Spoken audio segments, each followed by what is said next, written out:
smiles from down below. I know I found my heaven. I found the rumble under my feet. Never less, gonna bring the best. Feeling like I'm best dressed. Feeling I am blessed. I guess I'm feeling lucky.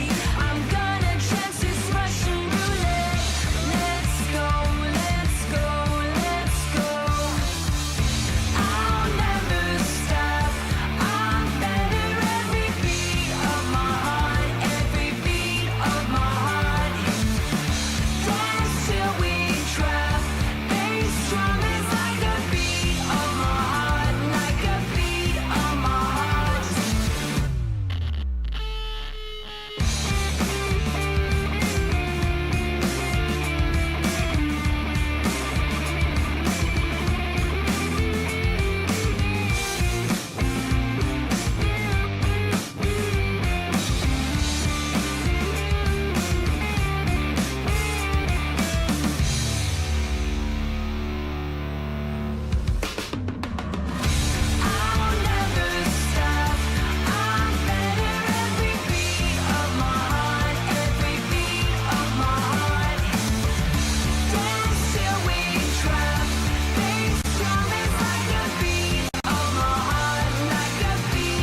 PUBG Mobile version 3.2 update. As part of this update, we've added a new themed mode, new items, and various improvements. Let's check them out. First, we'd like to introduce you to the new themed mode, Mecha Fusion. In this themed mode, you'll find a new futuristic-style ship containing loads of supplies called the Steel Ark. Several Steel Arks will appear on the map in each match alongside player transport aircrafts. They can land anywhere on the map. It's worth mentioning that a Steel Ark loaded with supplies will fly around during the match, and drop supplies consisting of an airdrop crate and several supply crates at specific drop points. Use these abundant supplies to help you win. This new area has a huge interior space, with a towering and layered structure. Interact with the environment to reach the different floors of the Ark. Inside, you can get rare supplies and summon an important battle vehicle of this mode, the Mech. Let me tell you more about it. The Mech has two weapons that you can switch between at any time. These are the magnetic arm and missiles. They're a perfect combination of the combat abilities of the two smaller mechas. They make for a near-flawless battle machine. In addition, it has an enhanced jump, thanks to support from the Levitron's jet propulsion, enabling it to jump great distances and heights. Its super mobility allows it to move at ease on the battleground. Lastly, the Mech can be separated at any time. As long as two mechas are close together, you will be able to combine them to form the Mech. After combining, the pilot of the Levitron becomes the pilot of the Mech. The Levitron is a new special vehicle. It can switch between a speed form and a magnetic form. In speed form, it gains a collision acceleration ability, and in magnetic form, you can activate its magnetic arm. The Strider, on the other hand, serves as the lower body component. This is an offensive two-seater vehicle. It can target designated areas and bombard them with missiles. Combined with a Levitron, they form the Mech. Join your friends and experience the might of mechas. Besides the Steel Ark that spawns mechas, there's also the Assembly Base, where you can get supplies for yourself and your mecha. The Assembly Base contains not only mechas, but also a repair station, where you can replenish your mecha's health, fuel, and missiles. After battle, don't forget to come to the Assembly Base with your teammates to resupply. In this new version, we've also added a Legendary Pilot Challenge. Complete difficult challenge missions to get special cosmetics for themed items and vehicles. You can get rewards such as a dance move and special elimination broadcast for the Mech. Try taking on the challenge.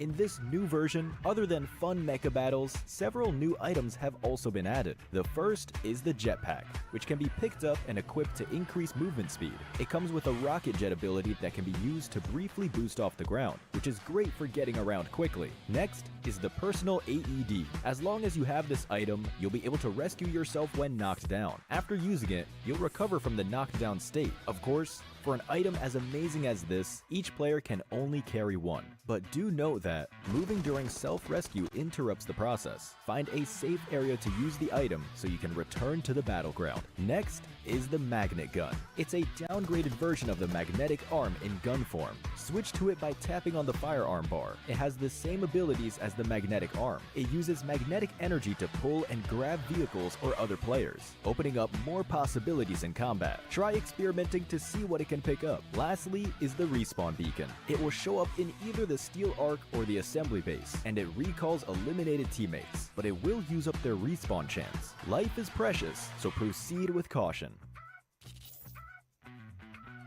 Additionally, the popularity event is back. We added a popularity gift redemption shop this time, where you can use the tokens earned from popularity battles and team popularity battles to redeem rewards. With the new version update come enemies who've already infiltrated Metro Royale's Arctic base and Misty Port. While you're out exploring, stay vigilant in these areas, as Striders are active there. For Metro Royale, we've improved a lot of the processes. Furthermore, we've also added new honor rewards and Chapter 20 collectibles. Moreover, you can now bring your companion on your Metro Royale adventures. For more details, keep an eye out for Metro Royale update videos. In the new version, we'll also be hosting a grand home competition. You can register for it as long as you've reached 200 home prosperity. Let your imagination run wild and share your dream home with the world. Additionally, we've added a mysterious, elegant, ancient capital resource pack. Many home items will also become available in a related upcoming event. Aside from these, we've improved and updated home building, browsing,